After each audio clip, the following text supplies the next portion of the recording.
Hello everyone, and welcome to the Unity third-person character system brought to you by 3dbuzz.com. My name is Jason Busby, and joining me in these lectures is Mr. Lee Renault. Hello. Hey Lee. Alright, so now we're finally getting to some exciting stuff. We're moving away from the Unity fundamentals where we gave those out there that were completely new to Unity, just a kind of a quick overview of all of the different areas within Unity, with the exception of getting into scripting, which is something we're looking at a little bit down the road. And now it's time to apply a lot of the cool stuff that we've seen to a project that is very applicable to a game, specifically a third-person type game. Now, this particular set of videos, the Unity third-person character system, is broke down into 4 different sections.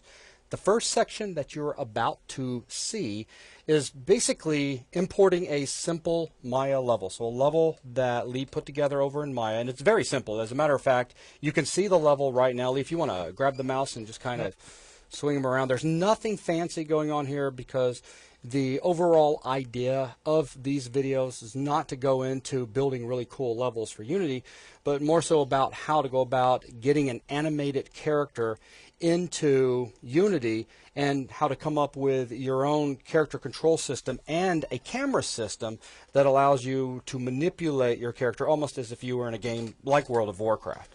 Now, this camera system is not fully robust. We're leaving that for our upcoming MMO class that we're having over at 3D Buzz for member sponsors. And for more information on that, head on over to 3D Buzz, and you'll find loads of info over there.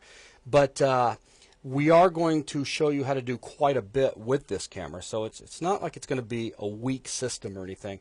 Now, I'd like to throw this out up front, and that is to get this system in place, there will be a pretty good bit of scripting. Wouldn't you agree, Lee? Right. There's a lot of scripting involved with this system, but that being said, we've kept it simple. Right. We're using the mono behaviors that are inherent, trying to not get into advanced topics and a lot of the more advanced features that you would get with C#. So we're trying to keep it very much on an introductory level, as much as we can, with the complexity that is involved with a third-person Exactly, because some of it, for some people out there that are new to this type of stuff, still may find some of these videos to become pretty complicated, right? Right, especially when we start getting into the occlusion, camera occlusion, and collision detection with objects in your scene. Some of those topics can get a little bit on the more intense side. Gotcha. But we try to break them down. Zach will do a lot of whiteboarding to explain the topics before we dive in and start writing the code itself. Very cool. So yeah, we've made every effort to make sure that what Lee is going to code is something that can be easily understood by going over all of the theory and whiteboarding lessons first. Now, I brought up fundamentals just a second ago. Let me throw this out there. For anyone that is comfortable working with Unity, you may find this first section of videos, I believe there's like 17 of them, to be something that you can skip. It's up to you. If you've gone through all of the Unity fundamentals that 3D Buzz has put out, you may also be interested in skipping. Or just quickly perusing through the videos in case there's something in there you may be interested in. I do know for a fact there is something that is in these videos that was not covered in the Unity fundamentals. As a matter of fact, if I just kind of jump over to the side, I'm off screen right now looking at the video list. We've got occlusion culling that we're going to get into, and also custom occlusion culling as well. So that's stuff that was not discussed in the Unity fundamentals. So that's definitely something you may find of interest. It's more of an advanced topic, so we kind of left it out to this part where we actually have a level where we can demonstrate it. And seeing how we're getting ready to move into the realm of making games, occlusion culling becomes more prevalent for us. Exactly. Now, there will be a lot of explanations in this set of videos, this first set, that you may have already heard over in the Unity fundamentals. And the reason we did it this way is, honestly, from 10 years of experience at 3D Buzz, we find people that come in and see video training sets and they've worked perhaps a little bit with a particular application, and then they see something more advanced and they're like, ah, cool, I'm going to skip all of this introductory stuff and jump right into this other content that looks really neat.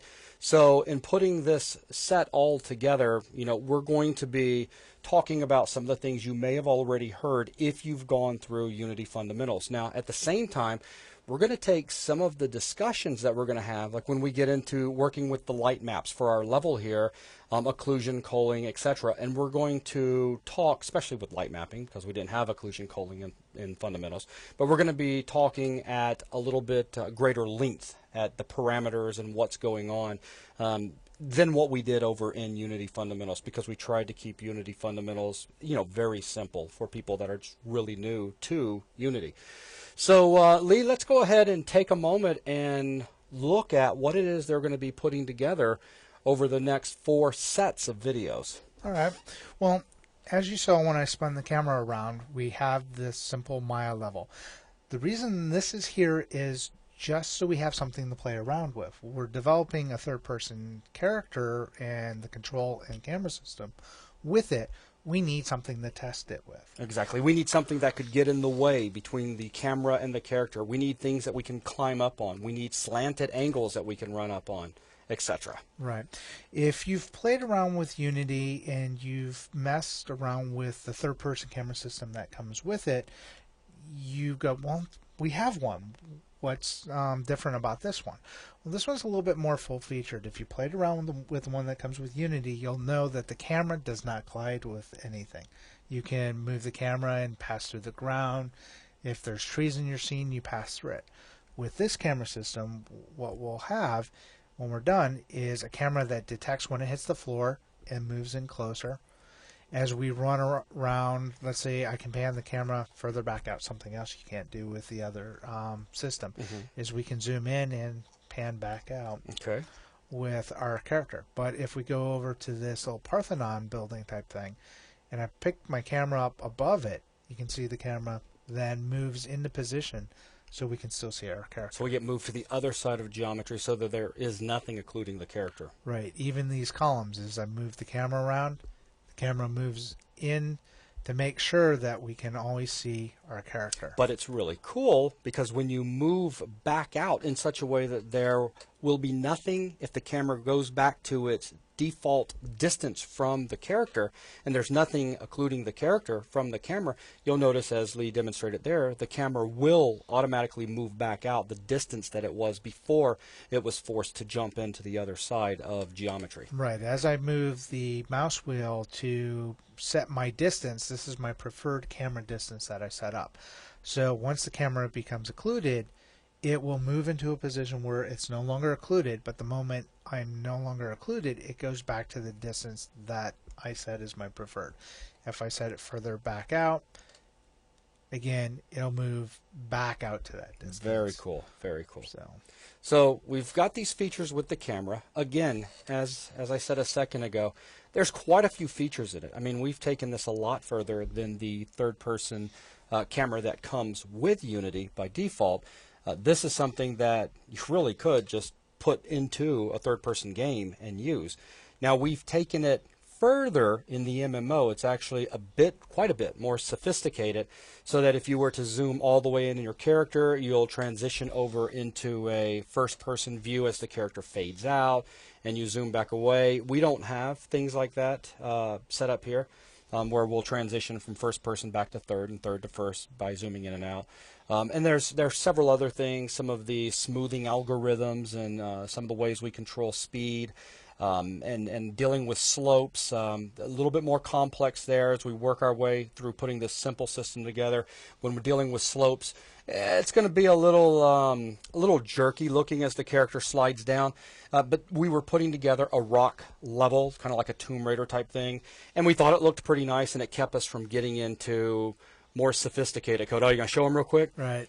So we can run up a slope, and then this slope has an angle on it, so we're no longer sliding down. The problem that I had with this one is we jump, or as we run, it we're moving at a forward velocity that's enough that the character thinks it's falling. Mm-hmm. So this is something we will fix in an upcoming video that I'll show here. But as far as the sliding, we have a more advanced implementation that is a lot smoother. Yeah. And that is something we'll cover in the MMO. Exactly. But you still get the feel that you're sliding down, and it works great when we get over into the third-person game that we're going to create and release here at 3D Buzz coming up very soon. Actually, it's all done. It's just a matter of getting encoded and being released. But in that, again, it's all rock walls and all, so it looks really good when you're sliding down because it's kind of like the rocks are beating you to death. Also, now, you'll notice we've kind of moved away from talking about the camera. And before you do what you're about to do, Lee, we're now talking more about the character, right? Right. That is well, let's go back and break it down a little bit more. The first set we were talking about is just covering some of the new features. All of the 17 videos here in this section. Right. The second set of videos... Let me move this up over here. They can't see, but let's look at the different sections, okay? All right. The second set of videos is the simple character and camera control. That will be basically teaching you how to use inputs from your keyboard or your mouse, joystick if you have it, to move your character forward, back, left, But you're not right. going to see this character, are you? No, we're going to have a little capsule. And I get a little bit creative. I put a face on it, some eyes, and a nose, just to be, funny. Well, you need to know which way it's pointing. Right. But it's a very simple character that just allows us to know that the character is moving in a direction. It is aligning with the camera as we run around. And it gets the ability to jump in as well. Okay. So that is the basics that we teach in the first set. It also will get the camera so we can orbit around. But what doesn't happen is the camera does not interact with your scene. It doesn't realize that there's a floor there. It doesn't interact when objects occlude the character from it. Right. That is what we teach you in the third set of videos. That will be the enhanced character and camera control system. That's where we break apart how we've determined when there's something between the character and the camera and how we compensate for that. Okay. Then in the fourth and final set of videos in this this overall video set is when we get to this character.